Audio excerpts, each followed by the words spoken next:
ये जो जगह है ये दो जिला को जोड़ने का काम करती है। हम लोग पूर्वी चंपारण और पश्चिमी चंपारण के बॉर्डर पे हैं। बूढ़ी गंडक नदी है, तिरवाह इलाका है। यहाँ से 10, 12, 15 किलोमीटर घूम के जाना पड़ता है। अगर हमको इस चौक पे भी आना होता अगर 4 व्हीलर लेके तो फिर 12-15 किलोमीटर घूम के आना है। अगर इस तरह से टूटती रही तो बहुत सारे गांव जो है इसके पीछे जितनी गांव हैं यहाँ से लेकर के रक्सौल तक चले जाइए, सब के सब ध्वस्त हो जाएंगे। 50-60 हज़ार कम से कम जनसंख्याएँ मतलब बर्बाद हो जाएंगी। ठीक, और समझिए कि 10 से ज़्यादा पंचायत जो है मतलब इसके चपेटे में आ जाएगी। ये हवा हवाई लेके आ रहे हैं, ये भी मतलब कब इधर पलट जाएंगे इसका भी कोई रिस्क नहीं है, इसका भी गारंटी नहीं है, ये कब इधर पलट जाएंगे। बहुत ख़त्म रास्ता है। कहने का मतलब इससे हम लोगों का आने जाने बहुत मतलब की तकलीफ है, बहुत दिक्कत है। नमस्कार, आप देख रहे हैं खबरी 24/7। मैं इरफान आलम। आपको मैं एक ऐसा स्थिति दिखाने जा रहा हूँ। अभी मानसून, हालांकि देखा जाए तो अभी मानसून ने स्टार्ट नहीं हुआ है, बल्कि मानसून का भी ट्रेलर आ रहा है। दिन प्रतिदिन नया नया ट्रेलर आ रहा है मानसून का। उस ट्रेलर में जो क्षतिग्रस्त एरिया है, जो रोड्स है, जो मतलब बांध जिसको बोला जाए, उस बांध का स्थिति क्या है। इस ट्रेलर में एक पंचायत पड़ता है, जिस पंचायत का नाम अधकपरिया है।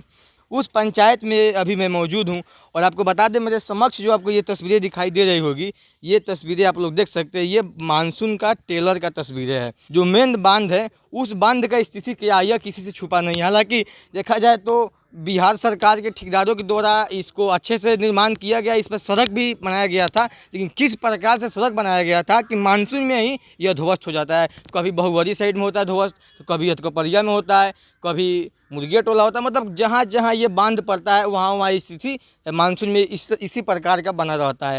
हालांकि इस पर अभी तक क्या कुछ कार्रवाई हुई है और क्या इस मामले को संज्ञान में लिया गया है और इसके मरम्मती को लेकर क्या कुछ अधिकारी पदाधिकारी एक्टिव है, इस विषय पे हमारे साथ बात करने के लिए कुछ ग्रामीण लोग भी मौजूद हैं। हालांकि इन लोग से जानने की कोशिश करेंगे तो क्या कुछ मामला हुआ था कल और क्या नहीं हुआ था, कैसे टूट गया बांध, इस बीच पे बात करने के लिए यहाँ पे कुछ मेरे साथ ग्रामीण लोग मौजूद है। तो आइए इन लोग से जानने की कोशिश करते हैं। लेकिन आपको एक और बात बता दें कि यहीं पे आपको दिखाई दे रहा होगा विद्युत, जिसे मतलब मान लीजिए तो ये विद्युत कनेक्शन है। हालांकि विद्युत का मतलब बिजली विभाग का ये यहाँ पे पोल दिख रहा होगा आपको। एक पोल मतलब यहाँ पे है। मान लीजिए कल इस बांध टूटा है और उसमें ये पोल ध्वस्त हो गया। मान लीजिए यहाँ पे पानी का बहाव तेज था, कहीं ये पोल उस पानी में गिर जाता तो नाहियो मतलब देखा जाए तो करीब लगभग में देखा जाए तो यहाँ पे जितने भी लोग थे उन लोगों को घटनाएं घट सकती थी। लेकिन ऊपर वाला का कृपा था कि ये ध्वस्त नहीं हुआ। हालांकि ध्वस्त हो चुका लेकिन पानी में नहीं गिर पड़ा। अगर गिरता तो यहाँ पर लगभग जाहिर सी बात है कि कुछ अनहोनी घटना जरूर घटती। मैं यहीं इसी गांव का अधकपरिया का रहने वाला हूं। ये जो सड़क जाती है हमारे गांव से होते हुए हमारे इस पंचायत के 3 और गांव और उसके अलावा 3 और गांव के अलावा उसके पीछे लगभग 8-10 हज़ार की और आबादी है जो इस सड़क से जुड़ते हुए या तो रक्सौल या फिर बेतिया जाती है। लगभग 30 घंटे से ज़्यादा हो गया इस रास्ते को टूटे हुए। हालांकि जो भी मोटरेबल कराने की बात कर रहे थे, कल सीओ साहब भी आए थे, मोटरेबल तो हो गया एटलीस्ट। कल शाम के बाद आज सुबह से यहाँ पे 4 पहिया आ और जा पा रहे हैं। और किसी भी इमरजेंसी की वजह से कल 2-3 घटनाएं गांव में, जाहिर है बरसात का दिन है, किसी को चोट लग गया, किसी की घर शादी है, यहाँ से 10, 12, 15 किलोमीटर घूम के जाना पड़ता है। अगर हमको इस चौक पे भी आना होता अगर 4 व्हीलर लेके तो फिर 12-15 किलोमीटर घूम के आना था। लेकिन इससे कितना प्रभावित हो सकता है आपका क्षेत्र? इससे हमारा क्षेत्र लगभग 15-20 हज़ार की आबादी।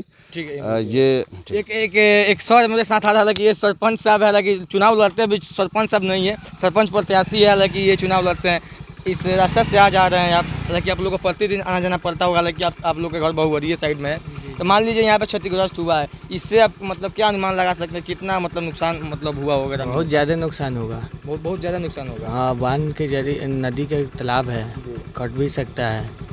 तो क्या मतलब मानसून में हमेशा स्थिति बनी रहती है? हाँ, हमेशा ऐसा ही रहता है। और कल का जो वीडियो बना था मैं अपने फेसबुक आईडी से मैं ही अपलोड किया था। और ये जो ध्वस्त हुआ है ये केसर हिंद बांध है। और ये केसर हिंद बांध हमारे इलाके के लिए 2 काम करती है। एक तो नदी से हम लोगों को सुरक्षा देती है और दूसरी चीज़ ये कि हम लोगों का मेन रोड भी यही है, जिसके वजह से अगर ये एक बारिश में अगर इस तरह से टूट गई है तो हमारे गांव इलाके मतलब जो भी गांव के बच्चे थे, नौजवान थे, सब लोग मिल करके जो इसको थोड़ा बहुत सही कर लिए ताकि जो है मतलब हम लोगों का नुकसान ना हो। और इस तरह से अगर ये देखा जाए कि अगर एक बारिश में अगर इस तरह से टूट जाती है तो भी बहुत सारी बरसात बाकी हैं। अगर इस तरह से टूटती रही तो बहुत सारे गांव जो है इसके पीछे जितनी गांव हैं यहाँ से लेकर के रक्सौल तक चले जाइए, सब के सब ध्वस्त हो जाएंगे। तो क्या अनुमान लगा सकते हैं मतलब ये अगर ध्वस्त होता है तो इससे कितना गांव प्रभावित हो सकता है, कितना मतलब जनसंख्या प्रभावित हो सकता है? 50-60 हज़ार कम से कम जनसंख्याएँ मतलब बर्बाद हो जाएंगी। जी। ठीक। और समझिए कि 10 से ज़्यादा पंचायत जो है मतलब इसके चपेटे में आ जाएंगे। चपेटे में जाएंगे। जी जी। लेकिन देख लीजिए दोनों जिले के जिलाधिकारी महोदय लोग देख लीजिए, आप लोग के द्वारा प्रति साल प्रति वर्ष जब भी मानसून का समय आता है उस समय आप लोग के द्वारा प्रखंड विकास पदाधिकारी से लेकर अनुमंडल पदाधिकारी से लेकर अंचलाधिकारी से लेकर सभी के साथ बैठक किया जाता है। क्या बैठक का यही उद्देश्य रहता है कि मानसून के टेलर में ही आप लोग के द्वारा ध्वस्त हो जाता है और आप लोग के द्वारा कोई प्रयास नहीं किया जाता है? तो ये आप लोग की देखने की बात है। और मैं चाहूँगा इस मामले को दोनों जिलाधिकारी मतलब दोनों पूर्वी चंपारण और पश्चिमी चंपारण के जिलाधिकारी महोदय से यही आग्रह रहेगा कि आप लोग इस मामले को संज्ञान में लीजिए और ये पूरा मतलब इस मामले को संज्ञान में लेकर और इसका जल्द से जल्द निपटारा करने का भी प्रयास कीजिए। एक बहुत बड़ी खबर मतलब यहाँ पे एक और बड़ी खबर आपको दिखाने का मैं प्रयास करूँगा। ये जो आपको बिजली का जो पोल दिखाई दे रहा होगा, क्या विद्युत विभाग की भी ये लापरवाही है कि अभी तक ये विद्युत विभाग की टीम यहाँ नहीं पहुँची है? क्या मान लीजिए अभी ग्रामीणों के द्वारा प्रयास करके इसको रोका गया है, फिर कहीं आज बारिश होता, अभी तो धूप निकला है, लेकिन फिर आज बारिश होता, आज फिर पानी का बहाव होता तो ये गिरता, तो इससे कितना नुकसान होता, ये बिजली विभाग क्या भरपाई कर पाएगी? युवा नेता के तौर पे क्या करना चाहेंगे? ये जो अभी आपके साथ मतलब आपके साथ जो ये तस्वीरें दिखाई दे रही है जो अभी ध्वस्त हुआ है, इसको लेकर सबसे पहले इस तिरवाह इलाके के जन समस्याओं को उठाने के लिए इरफान बाबू, आप खबरी 24 के और जितने भी सारे सदस्य यहाँ आए हुए हैं, मैं सबको तहे दिल से उनका शुक्रिया अदा करता हूँ कि 15-20 हज़ार लोगों की आबादी वाला जो इलाका है, इसका जो समस्या आप लोगों ने उठाने के लिए यहाँ तक अपना कीमती वक्त निकाल के आया। सबसे पहले ये बात आपको बता दें कि ये जो जगह है ये 2 जिला को जोड़ने का काम करती है। हम लोग जहाँ खड़ा हैं यहाँ से मात्र आधा किलोमीटर के दूरी से पश्चिमी चंपारण शुरू हो जाता है। हम लोग पूर्वी चंपारण और पश्चिमी चंपारण के बॉर्डर पे हैं। बूढ़ी गंडक नदी है, तिरवाह इलाका है। तिरवाह इलाका कहा जाता है जो बस्तियां नदी के किनारे बसी हुई हैं, जो बाढ़ से प्रभावित होती हैं, उनको तिरवाह इलाका कहा जाता है। तो कल अभी मानसून का स्टार्टिंग दौर है, इसमें पहले ही बारिश में आप देख रहे हैं कि किस तरह से कटाव हुआ है। और इधर अधकपरिया पंचायत, परसौना पंचायत सहित जैतापुर पंचायत सहित कई ऐसे पंचायत हैं जो बेतिया, मोतिहारी या पटना जाने के लिए ये उनके लिए मुख्य मार्ग है। और ये क्षतिग्रस्त होता है तो ये कितना सारी आबादी प्रभावित होगी। और अगर कटाव होता है तो यहाँ धान उन भी नहीं होगा। इसलिए अभी तो कल हमारी बात यहाँ का हमारे स्थानीय सीओ मणिभूषण जी से हुआ और उन्होंने तुरंत पहुँच करके उनका जो तत्कालिक इसके लिए रोकथाम करना था उन्होंने भी हमारी सहयोग की है। लेकिन जो हमारे उच्च प्रशासनिक अधिकारी हैं उनके तरफ से हम लोगों को अभी कोई मदद नहीं मिल रहा है।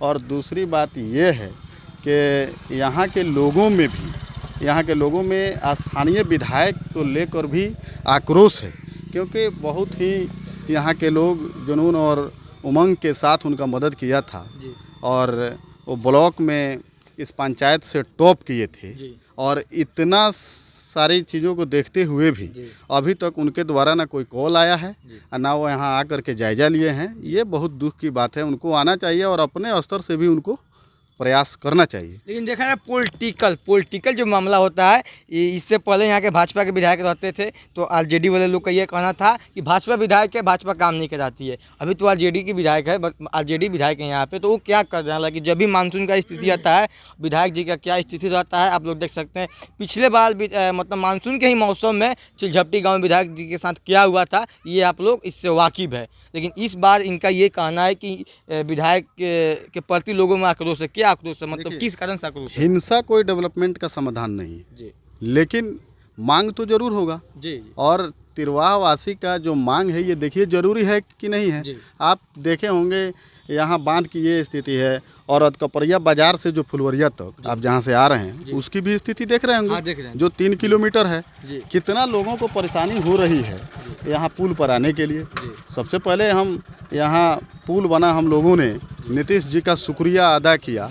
उस समय MP का जब चुनाव हुआ, इस पुल बनने के बाद इरफान जी, पूरी बिहार में नीतीश जी को 2 सीट आई थी, लेकिन अधकपरिया पंचायत वासियों को देखिए कि किस तरह से उनका मेहनत का मजदूरी दिया कि 5000 पोल हुआ था, 4999 उनको नहीं मिला था, 5 का 5000 मिला था। इस तरह से यहाँ के तिरवाहवासी शुक्रिया अदा करते हैं उनके मदद करने वालों को। कि आप लोग शुक्रिया अदा करने के लिए ही बने कि आप लोग काम भी यही तो विडम्बना है कि वो किए, तो देखिए उनको अब यहाँ शशि सिंह को तो पहले ही दे दिया गया, तो उनको तो और ज़्यादा जिम्मेवारी बनती है, और ज़्यादा जिम्मेवारी बनती है कि इस इलाके के लिए वो चढ़ बढ़ के अपना काम करें। सरकारी स्तर से जो हम लोगों को बेनिफिट हो वो करवाएं, और पर्सनली भी आके उनको यहाँ पर जायजा लेना चाहिए। हालांकि देखा जाए मुख्यमंत्री के द्वारा ये अच्छा प्रयास किया गया कि 2 जिला के लोग आपस में आ जा सकते हैं, जितने भी यहाँ के मतलब इससे प्रभावित लोग थे जो कि बेतिया जाने में असमर्थ थे, उन लोग भी जा सकते हैं। लेकिन ये मामला जो है, ये मामला को किस रूप में देखा जाए, इसका जिम्मेवार आप किसे मानते हैं? सबसे पहले तो यहाँ स्थानीय विधायक की कमी है और प्रशासन की कमी है। हम लेकिन कुछ वीडियो जो है वो DM साहब के व्हाट्सएप पर आज भेजेंगे। आज DM साहब से भी इस पर थोड़ा सा हम लोग को, चूँकि अभी मानसून पूरा बाकी है, इस पर जल्द से जल्द कोई कार्रवाई हो और ये जल्द से जल्द मजबूत तरीके से बनाया जाए ताकि ये कभी इस तरह की घटना न हो। इसके लिए हम DM साहब से भी बात करेंगे। और आपसे पहले भी हम कह चुके हैं, जब हमारा नॉमिनेशन हो रहा था रक्सौल में, आप हमसे जब मिले तो हमने उस समय भी आपसे कहा था कि रामगढ़वा प्रखंड क्षेत्र संख्या 3 में जब भी कोई जन समस्या या किसी व्यक्ति के साथ समस्या आई है तो सबसे पहले आपको हम वहाँ खड़े मिले हैं, बाकी कोई प्रत्याशी आपको देखने को नहीं मिलेगा। हालांकि हम लोग भी यहाँ पे आज न्यूज़ करने के लिए आए थे। न्यूज़ करने के बाद ये सर हमसे मिल गए, और मिले तो इनसे हम लोग को काफ़ी कुछ सवाल किए, और ये जो हम लोग का जो भी सवाल था सारे सवाल का ये जवाब दिए। लेकिन क्या जिला पदाधिकारी और दोनों चंपारण के जिला पदाधिकारियों के द्वारा क्या यही मतलब मीटिंग का प्रयास किया जाता है कि जितने भी मतलब बाढ़ प्रभावित इलाका है वहाँ पे अधिकारियों को मतलब भेजने तक की प्रयास नहीं किया जाता है। हालांकि ये आज 24 घंटा से बेसी हो रहा है, लेकिन क्या अभी तक कोई प्रयास नहीं हुआ और अभी तक इसका मरम्मत नहीं हुआ। कौन दोषी है भाई, इसके पीछे कौन जिम्मेवार है, किसे जिम्मेवार माना जाए, ये मुझे समझ में नहीं आ रहा। लेकिन अगर ये काम सही से हुआ रहता, अगर ये पुख्ता काम हुआ रहता तो आज ये स्थिति देखने को नहीं मिलती। ये हवा लेके आ रहे हैं, ये भी मतलब कब इधर पलट जाएंगे इसका भी कोई रिस्क नहीं है, इसका भी गारंटी नहीं है ये कब इधर पलट जाएंगे। हालांकि ये पार कर रहे हैं, कितनी मुश्किल से ये पार कर रहे हैं, आप देख ही सकते हैं कि अभी मानसून स्टार्ट हुआ है। चलिए आ रहे इस रास्ते से, तो कैसा महसूस हो रहा है, किस तरह का मतलब दिख रहा है? बहुत मैंने बहुत खत्म रास्ता है, खत्म रास्ता है ना? हाँ, बहुत खत्म रास्ता है। कहने का मतलब इससे हम लोगों का आने जाने बहुत मतलब की तकलीफ है, बहुत दिक्कत है। 20 लाख का गाड़ी का कहीं गिर जाएगा तब कैसे होगा? तो कहाँ कोई देगा, कौन देगा, सरकार देगा? नहीं देगा, नहीं देगा। तो इतना आप रिक्शा लेकर चल रहे हैं, आखिर क्यों चल रहा है? आखिर तो जरूरी है ना, बाजार करेंगे नहीं, सब्जी नहीं खरीदेंगे, कहीं आना जाना नहीं है, कहीं बच्चे बैठे हैं उनको दिखाना होगा डॉक्टर यहाँ, तो कैसे जाएंगे? तो 20 लाख की जान पे कीमत लगा दीजिएगा, जान पे भी और 20 लाख रुपए भी साथ में हाँ, कीमत तो लगा किया जाए जब हमारे कोई न विधायक सुन रहा है, ना कोई MP सुन रहा है, इस पर कोई किसी का ध्यान नहीं है, तो क्या किया जाए?